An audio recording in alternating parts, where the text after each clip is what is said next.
আসসালামু আলাইকুম সুপ্রিয় দর্শক শ্রোতা বন্ধুরা, আপনারা দেখতে পাচ্ছেন ক্যামেরার সামনে নিয়ে এসেছি এক সুন্দরী গোলাপি আপুকে। তার কথাগুলো আপনাদের সামনে তুলে ধরবো, চলুন শুনে আসি।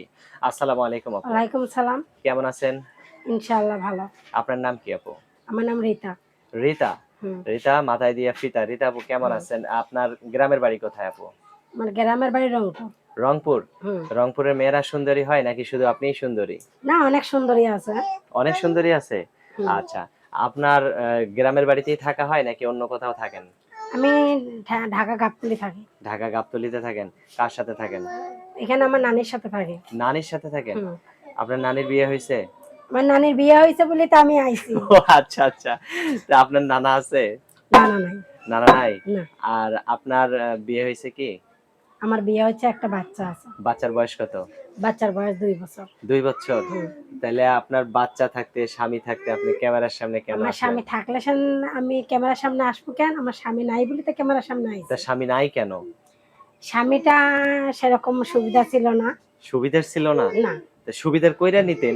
সুবিধা অনেক চেষ্টা করছি, হয় নাই। অনেক চেষ্টা করছেন? হুম। তাইলে স্বামীর কানের মধ্যে কামড় দিতেন, তাইলে সুবিধা হয়ে যেত। কামড় দিলে তার হয়েছিল, তার কোনো দরকারই ছিল না। আচ্ছা। তো এখন তার থেকে আলাদা হয়ে গেছেন। হুম।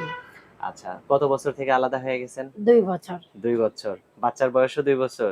বাচ্চার বয়সও ২ বছর। মানে পেটে থাকতেই আলাদা হুম। হয়ে গেছে। তো এখন যে ক্যামেরার সামনে আসছেন, আপনার এই সুন্দর রূপ যৌবন দেখে অনেকেই তো আপনাকে বিয়ে-শাদী করতে চাইবে। কিরকম মানুষ এলে তার সাথে সারাটা জীবন থাকবেন? শোনো, আমি চাই আমার মনের মতন যে হবে, হুম, হুম, সে নেশাপান করবে না, হুম। সে বউকে ভালোবাসবে, আদর্শ ওয়াক্তি রাখবে, তাকেও আমি ভালোবাসবো, আদর্শ ওয়াক্তি রাখবো। যাতে কোনো মাইর-ধর না করে। না, এরকম অভ্যাস থাকলে আপনি তার কাছে বিয়ে বসবেন না। না। তা আগে বুঝবেন কিভাবে যে এই লোকটা মাইর-ধর করবে না? শোনো, ভাগ্য যদি থাকে অবশ্যই আল্লাহর মতো পামু, আর ভাগ্য যদি না থাকে তো পামু না। মানে যদি থাকে নসিবে আপনি হুম, আসিবে। যাই হোক আল্লাহর উপরে ছেড়ে হুম। দিছেন। এটাই আপনার কাছে খুব আপনার কথাটা শুনে খুব ভালো লাগলো। এখন কপালে থাকলে তো আর সেটা না, খন্ডানোর উপায় নাই। যাই হোক তারপরে চেষ্টা চালাইতে হবে। তাই তো? চেষ্টা করবো আল্লাহর রহমতে। আচ্ছা, আপনার কি ইমো সেট আছে? আমার এই মসজিদ ছিল, নষ্ট হইয়া গেছে। নষ্ট হয়ে গেছে? হুম। আপনি ঠিক আছেন তো? ইনশাআল্লাহ আমি ঠিক আছি। যাক আপনি ঠিক থাকলেই ঠিক হইছে। তো সেটা ঠিক করতে কত টাকা লাগতে পারে? ওইটা ঠিক করতে ২,০০০ টাকা লাগবে। তো সেটা যদি কেউ আপনাকে ঠিক করার দেয়, তার সাথে কি ভিডিও কলে কথা বলবেন নাকি আবার তাকে সারা জীবনের জন্য ভুইলা যাবেন? না, যে আমার আপন হয়ে আসবে, যে যদি কোমর পর্যন্ত নামে পানিতে, আমি তার জন্য বুক পর্যন্ত নামবো। মাশাআল্লাহ, অনেক সুন্দর কথা বলছেন। এর উপরে আর কোনো কথা নাই। না, যাই হোক এখন আমার হাতে যে নাম্বারটা আপনি দিছেন, এটা আপনার সঠিক নাম্বার? এটা আমার সঠিক নাম্বার। আচ্ছা, তো আমি বলি আমার সাথে আপনিও বলেন। আচ্ছা। 013 013 22 22 60 60 56 56 94 94। এটা কার নাম্বার? এটা আমার নাম্বার। ফোন দিলে আপনিই ধরবেন তো? ইনশাআল্লাহ মোবাইল আমার সবসময় খোলা থাকবে। সব সময় খোলা থাকে? মোবাইল কিন্তু সব সবসময়। সময় তো রিসিভ করতে পারবেন না। না খাবেন, ভাইয়া, কেন? ঘুমাবেন, আমি তো আরাম বাচ্চা করবেন। নিয়ে কাজ করি, হ্যাঁ, সেলাই হ্যাঁ। মেশিনের কাম করি। আচ্ছা, আচ্ছা। আমার হাতে যতক্ষণ থাকবে ইনশাআল্লাহ সেতক্ষণ আমি ফোনটা রিসিভ করবো।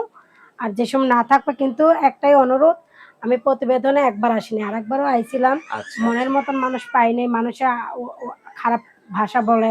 আচ্ছা, আমি আচ্ছা। খারাপ ভাষাটা শুনতে চাই না। দয়া করে আপনাদের কাছে অনুরোধ বলছি, মাপ চাইতেছি। আপনারা যে আমাকে ভালোবাসেন, জীবনসঙ্গী করতে চান, তাহলে আমাকে কেউ খারাপ কথা বলবেন। আমি খারাপ ভাষাটা শুনতে পাই না। স্বামী হওয়ার পরে সারাদিন খারাপ কথা কও, স্বামী সমস্যা হইয়া নেই। স্বামী যে সময় আমার আপন হইয়া যাবে হ্যাঁ, হ্যাঁ, ইনশাআল্লাহ, হ্যাঁ। পাঁচ কবুল করে বলবে ইনশাআল্লাহ, সে যদি আমাকে আউল ফাউল কথা বলে, আমি এটা কোনো মাইন্ড করব না।